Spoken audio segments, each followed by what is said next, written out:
बहुत पहले यहाँ बड़ा लैंडस्लाइड आया था, जिस वजह से यहाँ के लोगों को बहुत असर पड़ा है उस चीज से। जहाँ पे हमारे पूर्वजों की गौशाला थी कभी। चढ़ाई पे मैं काफी तेजी से चल रहा हूँ, पैर सेट हो जाएंगे ट्रैक करने के लिए। सुबह के 8 बजने वाले हैं और बाहर का माहौल देखिए। पक्षियों की गजब की चहचहाट सुनाई दे रही है पूरे माहौल में। और सुबह सुबह माँ लगी हुई है घर की सफाई वगैरह करने पे, और पापा जी की आज से तैयारी हो चुकी है स्कूल जाने की।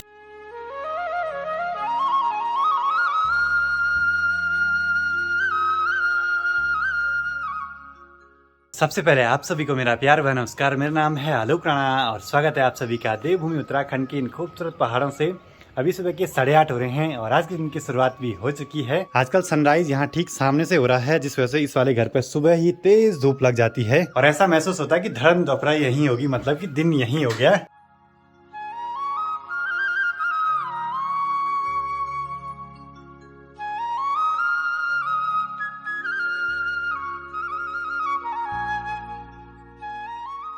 तो अभी सुबह सुबह यहाँ पे आए हैं ये बॉर्डर जी लोग। देखे जी, ये लोग हैं टिहरी उत्तरकाशी साइड से। तो हमारी जो बोली भाषा है ना, तो उसमें थोड़ा सा अंतर दिखाई दे रहा है। मतलब इनकी बोलने की जो धुन है वो थोड़ा सा अलग है, हमारी जरा अलग है। देखे जी, हर 2-3 महीने के अंतराल पे सेम मुखिम नागराजा जी के धाम से कुछ लोग आते हैं दान दक्षिणा लेने के लिए। तो वहाँ के लोग ऐसे जाते ही हैं दूर दूर के गाँवों तक। तो चलिए जी, अब निकल पड़ते हैं पुराने वाले घर की ओर।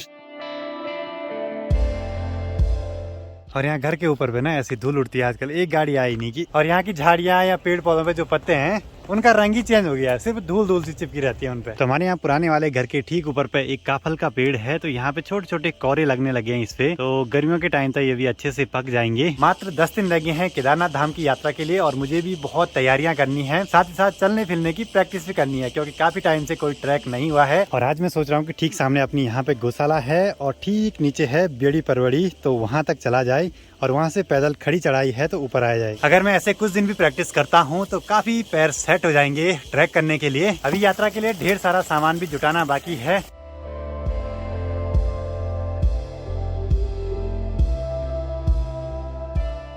पिछली वीडियो पे एक कमेंट आया था, बहुत सारे लोगों को अभी भी कंफ्यूजन है केदारनाथ धाम की यात्रा से रिलेटेड।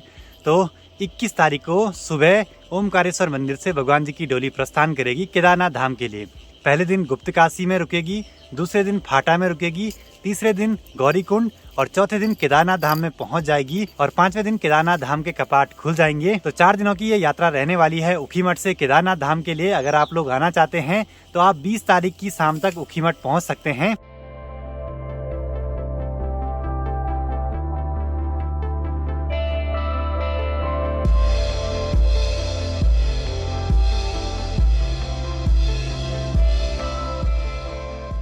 जब तक माँ गौशाला का काम निपटाती है तब तक मैं गौशाला के थोड़ा सा नीचे चले जाता हूँ, जहाँ तक वो खेत हैं, क्योंकि मुझे ना केदारनाथ धाम जाने के लिए थोड़ा सा प्रैक्टिस भी करनी है चलने फिरने की। तो ये ऊपर का रास्ता अपने घर को जा रहा है और यहाँ से मैं नीचे को जाऊंगा। और कई लोग बोलते हैं कि आप लोग पहाड़ी हैं तो आपको थकान नहीं लगती होगी या चढ़ाई पे आसानी से चढ़ लेते होंगे। थकान तो सभी को लगती है, लेकिन थोड़ा सा जो लोग डेली चलते हैं उनकी प्रैक्टिस रहती है तो वो आसानी से चढ़ लेते हैं। और गौशाला के थोड़ा नीचे इन जगहों पे पहले दीदी और मैं खूब गाय बैल चराने के लिए आते थे। आजकल यहाँ चारों ओर वातावरण में खूब प्यारे प्यारे से रंग बिरंगे फूल खिले हुए हैं। और यहाँ पे एक गौशाला है, ये हमारे गाँव वालों की है। बाकी यहाँ पे एक पुरानी गौशाला थी पहले, उसके बस सब अवशेष ही बचे हुए हैं। तो ऐसी जगहों पे पुराने लोग आए थे अपने मवेशी अपने भेड़ बकरियों को पालने के लिए। उस टाइम पे मवेशियों को ज्यादा पालते थे लोग, क्योंकि वही उनके रोजगार का साधन रहता था। हमारे घर के ठीक नीचे पे हैं 2 घर। उस जगह का नाम है ताला और उसके नीचे है सरुणा। सरुणा में जहां आपको कुछ टाइम पहले ले गया था।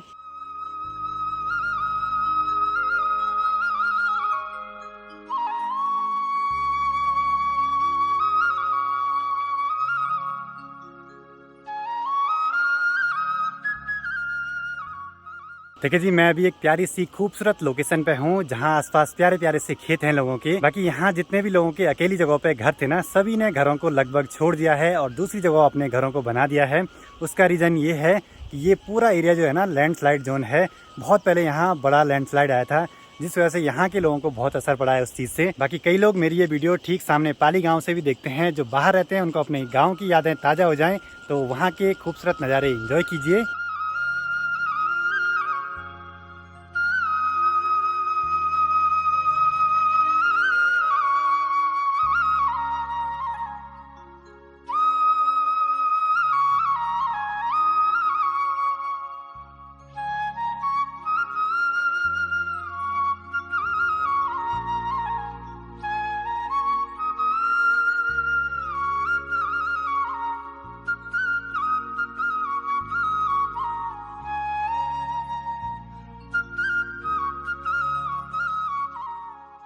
थोड़ा आगे बढ़ते हुए मैं एक ऐसी जगह पे आया हूँ जहाँ पे हमारे पूर्वजों की गौशाला थी कभी, मतलब मोरड़ा था। अब गौशाला तो नहीं है, बस उसके कुछ अवशेष बचे हुए हैं। ये देखिए मोटी मोटी सी पत्थरों की दीवारें। सोचे कैसी जगहों पे आए थे पुराने जमाने के लोग बसने के लिए। अब ऐसे अतीत से जुड़ी हुई जगहों पे आके एक चीज का एहसास होता है कि हमें सब कुछ बना बनाया मिला है।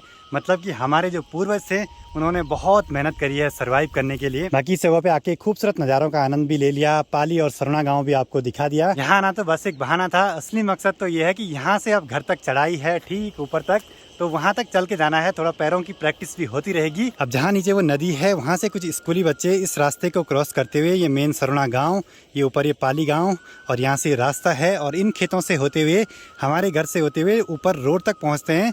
फिर वहाँ से लगभग 2 किलोमीटर है मनसुना। डेली इतना अप डाउन करते हैं स्कूली बच्चे, वो भी खड़ी चढ़ाई वाला रास्ता बहुत मुश्किल सा है भाई। बाकी पहले इन खेतों में बहुत अच्छा अनाज होता था, यहाँ रुपाई भी करते थे, लेकिन समय के साथ साथ ये सारी चीजें बदलती गई और अब देखिए यहाँ मतलब अगर कुछ होता भी होगा तो जंगली जानवर सारा कुछ नुकसान कर देते हैं।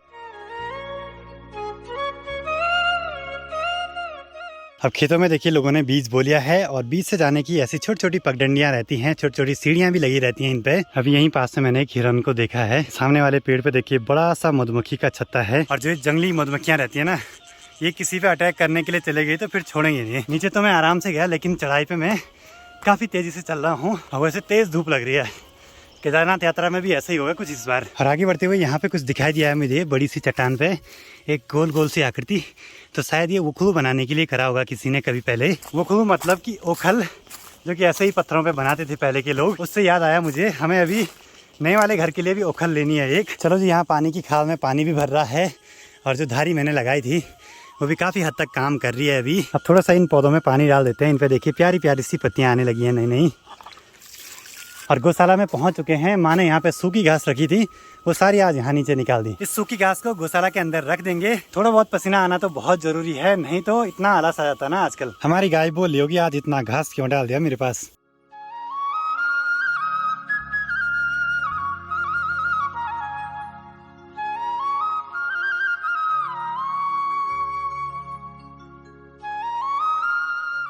अभी दिन के 12 बजने वाले हैं और 2 बजे मेरी एक मीटिंग है ऑनलाइन YouTube पार्टनर मैनेजर के साथ। मतलब कि YouTube पे जितने भी क्रिएटर काफ़ी अच्छा काम कर रहे हैं उनको YouTube की तरफ से एक पार्टनर मैनेजर मिलता है, जिनसे कि हम डायरेक्ट कॉल पे बात कर सकते हैं। तो वो लोग हमें हेल्प करते हैं और कुछ टिप्स बताते हैं कि चैनल को कैसे अच्छे से ग्रो करें और क्या क्या नए नए फीचर्स हैं YouTube के।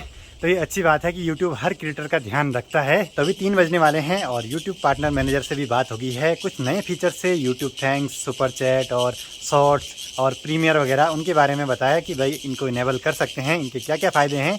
बाकी अब मुझे और माँ को जाना है गिरिया, क्योंकि वहाँ पे है महिलाओं की मीटिंग गाँव में, तो माँ को उसमें शामिल होना है। तो चलो जी, अगर लेट होगी तो वहाँ पे फाइन पड़ेगा। फैन पड़ेगा, फैन पड़ेगा, फैन ना फाइन। अब आप बोल रहे होंगे कि गांव की मीटिंग में क्या होता है, तो माँ से ही जान लेते हैं। बंदर की बारी। अच्छा। और गांव में सफाई। अच्छा। और कोई जंगल का बर्बाद ना करे। अच्छा। कोई बड़ी गाड़ी जा रही है ना, भयंकर धूल उड़ी हुई आजकल। बाइक के हाल देखिए बहुत बुरे हो रखे हैं।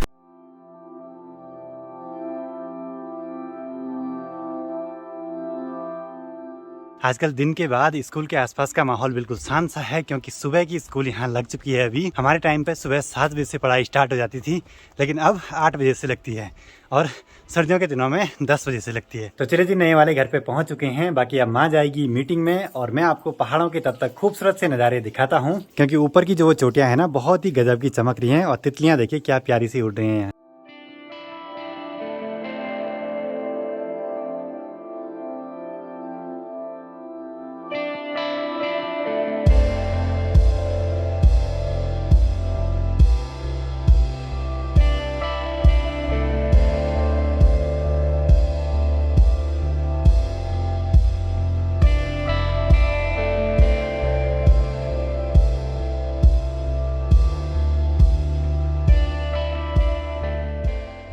गांव के आसपास के हरियाली वाले इन खेतों में आजकल गेहूं हो रखा है। कुछ टाइम में पक के तैयार हो जाएगा और नीचे नीचे शहरों की साइड तो गेहूं की कटाई भी शुरू होने लगी है। तो यही तो मौसम का अंतर है।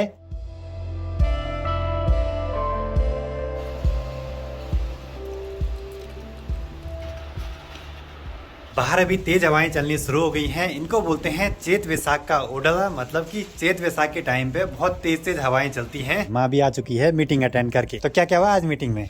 सफाई, हाँ, बंदरबारी, बंदर वाली बारी के, मतलब बंदर भगाने की बारी। बंदर भगाने की बारी। तो ये हैं जी आजकल हरे भरे गेहूं के खेत। कुछ दिनों में इनमें पीलापन आ जाएगा। बाकी यहाँ पे अभी 2-4 कुत्ते आए, उन्होंने पूरे गेहूं तोड़ दिए यहाँ के। बाहर ठंडरिंग भी हो रही है, मौसम गड़बड़ भी हो रहा है। तो आज की वीडियो को यहीं पे क्लोज करते हैं। वीडियो पसंद आए तो इसको लाइक कीजिए, कमेंट कीजिए और अपने दोस्तों के साथ शेयर कीजिए।